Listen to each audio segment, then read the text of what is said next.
Hello hi, എന്തുണ്ട് വിശേഷങ്ങൾ? എല്ലാവർക്കും സുഖമല്ലേ? നമ്മൾ ഇന്ന് ഒരു യാത്രയായിട്ട് പോവുകയാണ്. അതിനെപ്പറ്റിയുള്ള വിശേഷങ്ങളാണ് പറയാൻ പോകുന്നത്.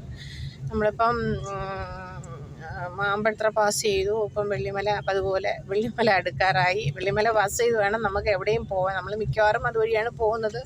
പിന്നെ മാമ്പഴത്തറയിൽ നിന്ന് നെല്ലിപ്പള്ളി എന്ന് പറയുന്നൊരു സ്ഥലം വഴി വേണമെങ്കിൽ നമുക്ക് പുല്ലൂരോട്ടും കൊട്ടാരക്കരി അങ്ങനെയുള്ള സ്ഥലങ്ങളെല്ലാം പോവാം, അഞ്ചലും ഒക്കെ പോവാം. പിന്നെ ഇന്ന് നമ്മൾ പോകുന്നത് കൊട്ടാരക്കര ഗണപതി അമ്പലത്തിലോട്ടാണല്ലോ.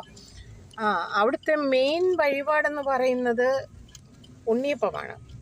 ഉണ്ണിയപ്പം എന്ന് പറയുമ്പം അത് എല്ലാ ദിവസവും ഇല്ല, തിങ്കളും വ്യാഴവും ഇല്ല, അല്ലാത്ത ദിവസങ്ങളിലേ കിട്ടുള്ളൂ. ഞങ്ങൾ അങ്ങനെയുള്ളൊരു ദിവസമേ പോകുള്ളൂ. എനിക്ക് ഉണ്ണിയപ്പം കഴിക്കാൻ വലിയ ഇഷ്ടമാണ്, ചേട്ടനും അത് തന്നെ. ഞങ്ങൾ ഉണ്ണിയപ്പം വാങ്ങിക്കാൻ പറ്റുന്ന ഒരു ദിവസം. അവിടുത്തെ ഉണ്ണിയപ്പം എന്ന് പറഞ്ഞാൽ എല്ലായിടത്തെയും പോലുള്ള ഉണ്ണിയപ്പമല്ല, നല്ല സോഫ്റ്റ് ഉണ്ണിയപ്പമാണ്.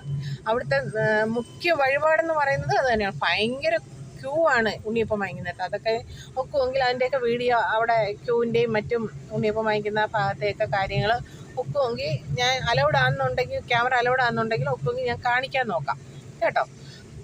അപ്പം നമ്മൾ വെള്ളിമലയൊക്കെ പാസ് ചെയ്ത് നമ്മളിപ്പം ഇങ്ങനെ കലയനാടോടൊക്കെ അടുപ്പിച്ച് വരുന്നുണ്ട്. അങ്ങനെ അമ്പലത്തിലെ വിശേഷങ്ങളൊക്കെ നമുക്ക് അമ്പലത്തിൽ ചെന്നിട്ട് തന്നെ കാണാം കേട്ടോ. നിങ്ങളിത് വീഡിയോ കട്ട് ചെയ്യാതെ കാണണം കേട്ടോ. ഇത് കണ്ടോ, ചരക്ക് ലോറികളാണ്.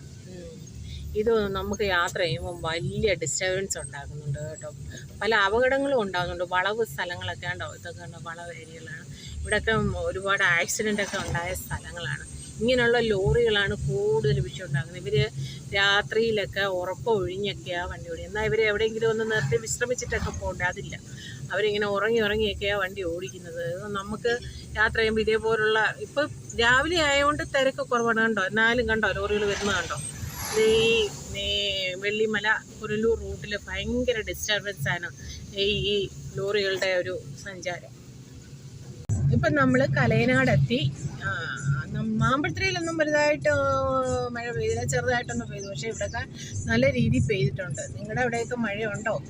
കുറേ നാൾ മഴയില്ലാതിരുന്നേത്, നല്ല ചൂട് കാലാവസ്ഥയായിരുന്നു. ആദ്യം ഒന്ന് പെയ്തു, ജൂൺ ജൂലൈ മാസം പകുതി വരെ ഒന്ന് പെയ്തു.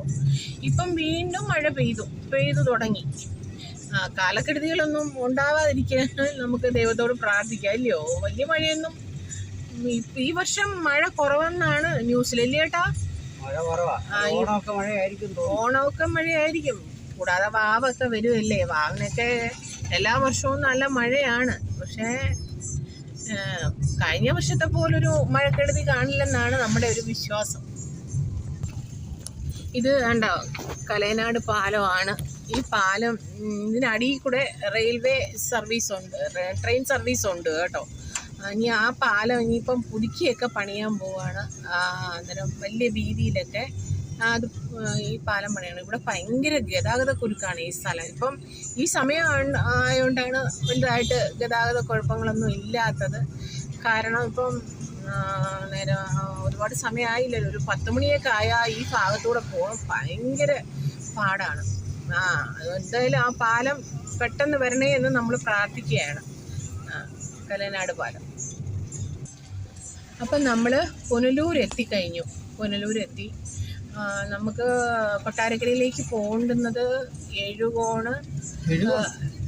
അല്ല, എഴുകോൺ വഴിയല്ലേ പോകുന്നത്? കൊട്ടാരക്കര കഴിഞ്ഞല്ലേ എഴുകോണ്? ആണോ? പിന്നെ കുന്നിക്കോട് കഴിഞ്ഞ്, അതെ, എനിക്ക് പറഞ്ഞത് മിസ്റ്റേക്ക് വന്നതാ. കുന്നിക്കോട് കഴിഞ്ഞാണ് നമ്മൾ കൊട്ടാരക്കരയിൽ പോകുന്നത്. അപ്പം നമ്മൾ പുല്ലൂർ ടൗണിൽ എത്തി. ഇവിടെ ട്രാൻസ്പോർട്ട് ബസ് സ്റ്റാൻഡിൻ്റെ മേൽഭാഗത്താണ് എത്തിയിട്ടുള്ളത്. ഇവിടുന്ന് വേണം, ഈ ഒരു ഭാഗത്തു നിന്നാണ് പല ഭാഗങ്ങളിലോട്ട് നമ്മൾ അഞ്ചൽ, കൊട്ടാരക്കര, പത്തനാപുരം എല്ലാം തിരിഞ്ഞു പോകുന്നത് ഇവിടെ വന്നിട്ടാണ്. അപ്പോൾ നമ്മൾ പുല്ലൂർ ടൗൺ പാസ് ചെയ്യാൻ പോവുകയാണ്. അപ്പം നമ്മൾ കുന്നിക്കോട് എത്തി. ഇനി ഇവിടുന്ന് എത്ര ദൂരം ഉണ്ട് കേട്ടാ കൊട്ടാരക്കരയിലേക്ക്? കുറച്ച് ദൂരമേ ഉള്ളൂ, അല്ലയോ? കുന്നിക്കോട് ടൗൺ ആയി.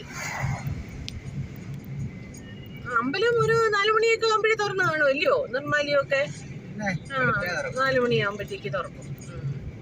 4:30 5 മണിയൊക്കെ ആകുമ്പോഴേ അമ്പലം തുറക്കും. അത് എല്ലാ അമ്പലങ്ങളും അങ്ങനെ തന്നെയാണെന്ന് തോന്നുന്നു, അങ്ങനെ തന്നെ. ഇപ്പം നമ്മൾ കൊട്ടാരക്കര സിഗ്നലിലായി. ഇങ്ങോട്ട് അങ്ങോട്ട് പോകുമ്പം ബാക്കിയുള്ള കാഴ്ചകളൊക്കെ നമുക്ക് കാണാം. ഉണ്ടോ കൊട്ടാരക്കര ടൗൺ ഏരിയയായി. ഇവിടുന്ന് അങ്ങോട്ട് ഇടത്തോട്ട് ഈ റോഡ് നമ്മൾ തിരുവനന്തപുരത്തോട്ട് പോകുന്ന റോഡാണ്. നേരെ പോകുമ്പോൾ കൊല്ലത്തേക്ക് പോവാം.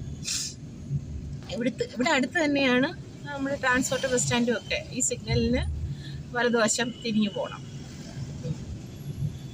നമ്മളങ്ങനെ കൊട്ടാരക്കര അമ്പലത്തിൻ്റെ ഭാഗത്തോട്ടൊക്കെ ഇങ്ങനെ പൊയ്ക്കൊണ്ടിരിക്കുകയാണ്. കൊട്ടാരക്കര ടൗണായി. രാവിലെ ആയതുകൊണ്ട് കടകളൊക്കെ ഇങ്ങനെ തുറന്ന് വരുന്നേ ഉള്ളൂ. 8 മണി ആയില്ലല്ലോ. 8:30 9 മണി ഒക്കെ ആകുമ്പോഴത്തേക്ക് കടകളൊക്കെ തുറക്കും. അപ്പോൾ അതുകൊണ്ടാണ് വലിയ ഭംഗിയായിട്ട് നമുക്ക് തോന്നാത്തത്. ഇവിടുന്ന് കുറേ ദൂരം അങ്ങോട്ട് ചെന്നിട്ട് വലത്ത് തിരിഞ്ഞ് പോകണം നമ്മുടെ കൊട്ടാരക്കര ഗണപതി അമ്പലം. കൊട്ടാരക്കര ഗണപതി അമ്പലം. ഞായറാഴ്ചയൊക്കെ ഈ റൂട്ട് നല്ല തിരക്കായിരിക്കും. കാരണം എന്ന് വെച്ചാൽ അമ്പലത്തിൽ മിക്കവാറും ഞായറാഴ്ചയാണ് വലിയ തിരക്ക്. എല്ലാവർക്കും ഹോളിഡേ അന്നല്ലേ. ജോലിക്കൊക്കെ പോകുന്നവർക്കും മറ്റുള്ള കച്ചവടവും കാര്യങ്ങളൊക്കെ ഉള്ളവർക്കും എല്ലാം അന്നേരമല്ലേ ഹോളിഡേ ദിവസമായിട്ടുള്ളത് ഞായറാഴ്ചയിൽ. അന്ന് ഭയങ്കര തിരക്കാണ്. ഞങ്ങൾ ഞായറാഴ്ച വരാമെന്ന് പറഞ്ഞിരുന്നതാണ്. പിന്നെ വിചാരിച്ചു അന്ന് തിരക്കായിരിക്കുമല്ലോ, അതിന് നമുക്ക് ഇന്ന് തന്നെ വന്ന് കളയാമെന്ന് ഓർത്തു. കണ്ടോ, 8 മണി ആയതേ ഉള്ളൂ. നല്ല തിരക്കായി. കണ്ടോ, സ്കൂൾ ബസ്സും കാര്യങ്ങളും ഒക്കെ വലിയ തിരക്കാണ്. പട്ടണ പ്രദേശമല്ലേ, അതിൻ്റെതായ തിരക്കുകളും കാര്യങ്ങളും ഒക്കെ കാണും. നമ്മുടെ കൊച്ചു മാമ്പഴത്തര എന്ന് പറയുന്നത് ഒരു ഗ്രാമാന്തരീക്ഷമല്ലേ, അതേപോലെ അല്ലല്ലോ കൊട്ടാരക്കരയൊക്കെ. അപ്പം നമ്മൾ കൊട്ടാരക്കര ക്ഷേത്രത്തിനടുത്തെത്തി. ഇവിടുന്ന് നമ്മൾ വലത്ത് തിരിഞ്ഞു പോവുകയാണ്. ഇത് അമ്പലത്തിലേക്ക് പോകുന്ന ഭാഗമാണ്. കണ്ടോ, നമ്മൾ ചെല്ലുമ്പം തന്നെ, നമ്മളിപ്പം അങ്ങോട്ട് ഇറങ്ങുമ്പം തന്നെ ആദ്യമായിട്ട് കാണുന്നത് ഇടത്തെ ഭാഗത്തായിട്ട് ദാണ്ടെ വലിയൊരു കുളമാണ്. ഈ വേലിക്കെട്ടിനപ്പുറം ഒരു കുളമാണ്. ഈ മതിൽക്കെട്ടിനപ്പുറം ഭയങ്കര ഒരു കുളമാണ്. ഇവിടെ ആണെന്ന് തോന്നുന്നു ക്ഷേത്രത്തിൻ്റെ ആറാട്ടൊക്കെ നടക്കുന്നത് ഈ കുളത്തിലാണ്. ഇപ്പം നമ്മൾ അമ്പലത്തിൻ്റെ മെയിൻ പാതയിലേക്ക് പ്രവേശിച്ചു. ഇനി നമുക്ക് അമ്പലത്തിൽ ചെന്നിട്ട് ബാക്കിയുള്ള കാര്യങ്ങളൊക്കെ കാണാം. അപ്പം നമ്മൾ കൊട്ടാരക്കര ഗണപതി അമ്പലത്തിനടുത്തെത്തി. അപ്പം നമ്മൾ മെയിൻ വാതിലൂടെയല്ല പോകുന്നത്, ബാക്കിലൂടെയുള്ളൊരു വാതിലൂടെയാണ് കയറിയത്. എല്ലാം ഉണ്ണിയപ്പത്തിൻ്റെയൊക്കെ മണം വരുന്നുണ്ട് ഇപ്പോഴേ കേട്ടോ അമ്പലത്തിലേ. എൻ്റെ പ്രധാനപ്പെട്ട നൈവേദ്യമല്ലേ. അപ്പം നമ്മൾ അമ്പലത്തിലേക്ക് തേങ്ങയും മറ്റും കറുകമാലയും ചന്ദനത്തിരിയും അങ്ങനെയൊക്കെ ഉള്ളത് വാങ്ങിക്കാനായിട്ട് വന്നതാണ്. ഇതൊക്കെയാണ് ഇവിടുത്തെ പ്രധാനപ്പെട്ട പ്രധാനപ്പെട്ട കാര്യങ്ങൾ. 6 മതി. ഇവിടെ നമ്മൾ ചെയ്യുന്ന പ്രധാന കാര്യങ്ങളൊക്കെ തന്നെയാണ് ഈ തേങ്ങ അടിക്കലെന്ന് പറയുന്നത്. ഓരോ ആളുകളൊക്കെ 10,000 1000 ഒക്കെ തേങ്ങകളാണ് കൊണ്ട് അടിക്കുന്നത്. നമ്മൾ ഉണ്ണിയപ്പം വാർപ്പിക്കാനായിട്ട് വന്നതാണ്. ചേട്ടൻ ഉണ്ണിയപ്പം വാർപ്പിക്കാനായിട്ട് കയറിയിട്ടുണ്ട്. അപ്പം നമ്മൾ അമ്പലത്തിൻ്റെ തിരുനടയിലെത്തി. ഇതാണ് നമ്മുടെ കൊട്ടാരക്കര ഗണപതി അമ്പലം എന്ന് പറയുന്നത്.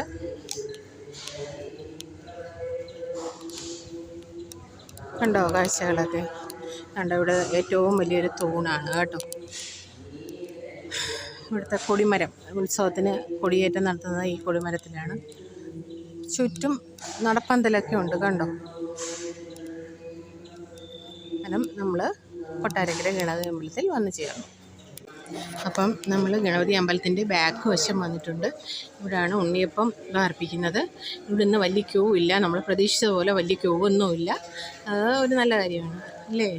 അതിൻ്റെ തിരക്കില്ല. നമുക്ക് ഉണ്ണിയപ്പമൊക്കെ വാങ്ങിക്കാൻ പറ്റി. ചേട്ടാ ഉണ്ണിയപ്പത്തിനൊക്കെ രസീത് എഴുതി. അവിടെ ആ ഭാഗമാണ് തേങ്ങ അടിക്കുന്ന ഭാഗമൊക്കെയാണ്.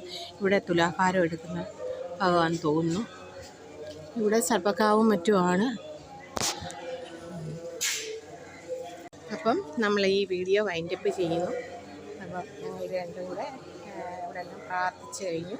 അമ്പലത്തിലെല്ലാം പ്രാർത്ഥിച്ചു കഴിഞ്ഞു. എല്ലാവരും നമ്മൾ ഈ വീഡിയോ വൈൻഡപ്പ് ചെയ്യുകയാണ്. എല്ലാവരും ലൈക്ക് ചെയ്യുക, സബ്സ്ക്രൈബ് ചെയ്യുക, ഷെയർ ചെയ്യുക.